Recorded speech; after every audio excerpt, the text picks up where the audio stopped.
বন্ধুরা আসসালামু আলাইকুম। বিশ্বকাপ বাছাই পর্বের পরবর্তী ম্যাচে পেরুর বিপক্ষে মাঠে নামছে টিম আর্জেন্টিনা। ম্যাচটি কখন শুরু হবে, কিভাবে দেখবেন, দু দলের পরিসংখ্যান সহ বিস্তারিত থাকছে পুরো ভিডিওতে। নভেম্বরের উইন্ডোর প্রথম ম্যাচে প্যারাগুয়ের বিপক্ষে মুখোমুখি হয়েছিল আর্জেন্টিনা, আর সে ম্যাচে আর্জেন্টিনা হতাশাজনকভাবে 2-1 গোলের ব্যবধানে হেরে যায়, যেখানে লজ্জায় ডুবেছে লিওনেল স্কেলোনির আর্জেন্টিনা। ফুসকে প্যারাগুয়ের মতো দলের বিপক্ষে 2-1 গোলের ব্যবধানে হেরে গেল টিম আর্জেন্টিনা।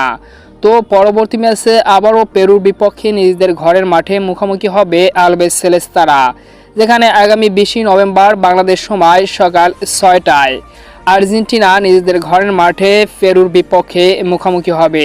সাম্প্রতিক সময়ে কনমেবলের প্রত্যেকটি দলই দারুণ পারফরমেন্স করে যাচ্ছে। বড় দলগুলোর বিপক্ষেও ছোট দলগুলো চোখে চোখ রেখে লড়াই করে। ব্যতিক্রম নয় পেরু। আর্জেন্টিনার সর্বশেষ 5 ম্যাচের ভিতরে আর্জেন্টিনা 4টি ম্যাচে জয়লাভ করেছে, একটি ম্যাচ ড্র হয়েছে। যদিও পেরু একটি ম্যাচেও জয়লাভ করতে পারেনি, তবে বর্তমান সময়ে যে ছোট দলগুলো দাপট দেখাচ্ছে, সেক্ষেত্রে আর্জেন্টিনার ঘরের মাঠের ম্যাচে পেরু দাপট দেখাতেই পারে।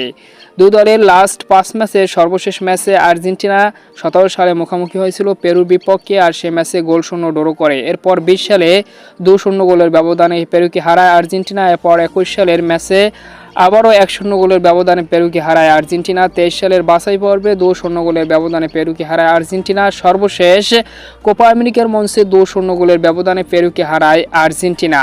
কনমেবলের বাছাই পর্বের পয়েন্ট টেবিল: 1 নম্বরে রয়েছে আর্জেন্টিনা 11 ম্যাচ খেলে 22 পয়েন্ট নিয়ে। 9 নম্বরে রয়েছে পেরু 10 ম্যাচ খেলে 6 পয়েন্ট নিয়ে। দুর্দান্ত এই ম্যাচটি উপভোগ করবেন স্ক্রিনে দেখা এই ওয়েগুলোর মাধ্যমে।